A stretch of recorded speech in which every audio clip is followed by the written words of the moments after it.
Your mind is not broken. It's running old software. Let me ask you something honest. How many years have you been carrying the same worries? The same low hum of anxiety in the morning? The same doubts that show up when you're trying to sleep? The same voice that says, maybe this time won't be different either. If you've been on this planet for more than 4 decades, you know what I'm talking about. You've weathered economic downturns. You've survived losses. You've rebuilt more times than you care to count. And yet, here you are, still wondering why the mind won't just let you rest. Here's what nobody told you. The problem isn't that you think negatively. The problem is that your brain is running a survival program that was written long before your current life existed. Today, I'm going to show you how to update that program, not by forcing positivity, not by pretending life is perfect, but by doing something far more powerful, by choosing deliberately and with full authority which thoughts get to stay and which ones you finally release. Part 1. Why your brain keeps pulling you back. Most people believe they feel anxious because life is difficult. And yes, the bills are real. The uncertainty is real. The headlines are relentless. Relationships are complicated. The future doesn't come with guarantees. So people conclude, negative thinking is simply a realistic response to a difficult world. But here's the question that breaks that logic open. Why do two people face the exact same challenge, and one becomes stronger while the other becomes trapped in fear? The difference is not the event. The difference is the meaning they give it. Two people lose their jobs, same month, same company, same economy. One thinks, this confirms what I've always feared, I'll never get ahead. The other thinks, this is painful, but maybe this is the moment that redirects me. Same event, completely different future. Not because of luck, but because of interpretation. The event lasted a moment. The interpretation lasted months, sometimes years. Here's the neuroscience behind it. Your brain was never designed to make you happy. It was designed to keep you alive. For tens of thousands of years, the humans who survived were the ones who constantly scanned for danger. The ones who relaxed too much didn't last. So your brain inherited what scientists call a negativity bias. It automatically pays more attention to what could go wrong than to what is already going right. You know this from experience. You can receive 10 compliments and one critique, and which one do you replay at 2 a.m.? The critique, every time. That is not a flaw. That is ancient wiring. The problem isn't that your brain notices danger. The problem is that most people mistake a survival mechanism for reality. Thoughts are not facts. They are mental events. And learning that distinction, truly living it, can change the entire trajectory of your life.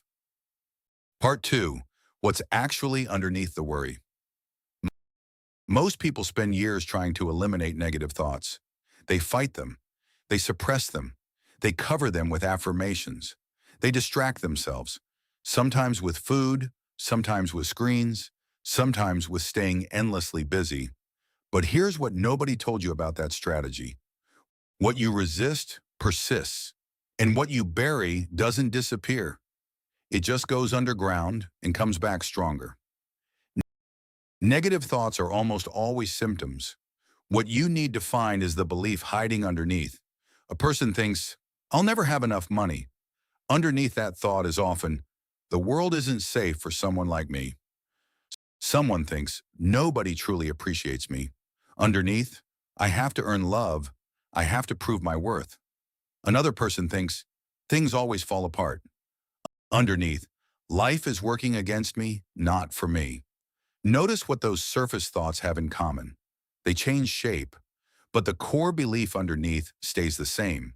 And because that belief is never addressed, the mind keeps producing new evidence to support it.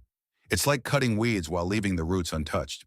Different plants, same source. Your brain is wired to prove you right. Here is something that will stop you in your tracks. Your brain is not trying to make you successful. It's trying to make you right. If you believe opportunities always pass me by, your awareness will automatically filter for proof of that. Every setback becomes evidence. Every delay becomes confirmation. This process is happening constantly below the surface, and most people never notice it. They assume they're seeing the world objectively. In truth, they're seeing the world through a filter built from 40 or 50 years of repeated experiences and inherited beliefs. The filter becomes invisible, and anything invisible becomes powerful. So here's the question I want you to sit with. What if your most persistent negative thought is not actually the truth, but simply a very old habit? What if it's not reality? What if it's just repetition? That single question creates space, and transformation always begins with space. Part 3. The Observer, Your Most Powerful Tool. Here is one of the most profound shifts you will ever make. You are not your thoughts. You are the one who observes them. Think about that carefully. If you can notice a thought, then you cannot be the thought. The observer and the observed are never the same. Imagine sitting beside a river. Leaves are floating downstream. Some are beautiful, some are dark, some carry old fears, some carry old stories. Most people don't sit by the river. They jump in. They get swept away by every leaf. They become the thought, they identify with the thought, and they suffer because of the thought. But what if you stayed on the bank? What if you simply watched without grabbing, without fighting, and let each thought float on by? This is where real freedom begins, not when negative thoughts disappear, but when they lose their authority over you. A practical tool you can use today. The next time a negative thought arrives, don't say, "This is true." Instead say, "I'm noticing a thought that says," instead of, "I'll never get ahead." Try, "I'm noticing a thought that says I'll never get ahead," instead of, "It's too late for me." Try, "I'm noticing a thought that says it's too late." That tiny shift creates psychological distance, and distance weakens the emotional charge. Suddenly, the thought becomes something you can examine, not a verdict you must accept, not a prophecy you must believe, just a thought. And thoughts can be released. Part 4. The Abundance Reset, where most people get it backwards. By now you understand that your thoughts aren't always true, but here's where many people stall. They understand the concept, and yet they still feel trapped. Why? Because they're waiting for circumstances to change before they allow themselves to feel different. They tell themselves, "I'll feel confident after I succeed. I'll feel abundant when I have more in the bank. I'll feel at peace when all this uncertainty finally settles." But here's the truth that most people spend decades learning the hard way.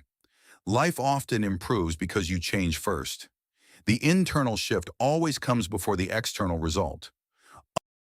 Underneath almost every scarcity mindset is a single hidden belief. My current circumstances determine my future. It feels logical, but history doesn't support it. Some of the most successful people in the world built their wealth from nothing, not once but multiple times after losing everything. Not because circumstances were perfect, because their interpretation of those circumstances refused to include the word permanent. Circumstances are conditions, not conclusions. A condition can change. A conclusion feels permanent. The moment you stop treating your current situation as a final verdict, possibilities begin to reappear. You stop asking, "Why is this happening to me?" and start asking, "What can this teach me?" That single shift is the difference between victimhood and growth. One question closes the door, the other opens it. Here's the sequence that actually creates change. A new belief creates a new perspective. A new perspective creates new decisions. New decisions create new actions. New actions create new outcomes. And new outcomes over time create a different life. The transformation begins the moment you stop waiting for external evidence and start becoming the person capable of creating it. Retrain your attention. Think of your attention like a flashlight. It doesn't create reality, it reveals part of it. If the flashlight is always aimed at problems, life appears to be nothing but problems. But if you begin deliberately turning that flashlight, even slightly, toward what is working, what is possible, what hasn't been lost, life begins to look very different. This doesn't mean ignoring what's hard. It means refusing to be blind to everything else. A powerful daily practice.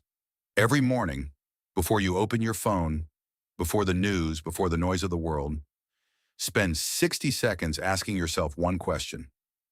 What is working in my life right now? Not what is perfect, not what is going amazingly. Simply, what is working?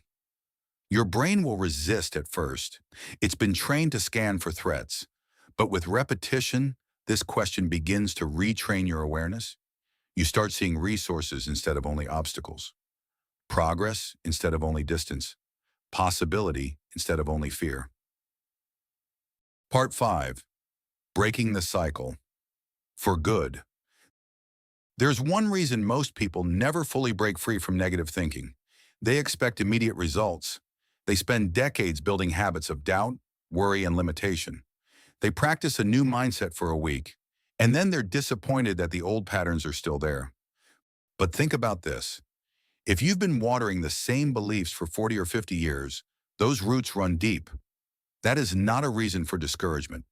That is simply an accurate understanding of how change actually works. Change doesn't require perfection. It requires consistency. Every single day, you're either reinforcing old patterns or building new ones.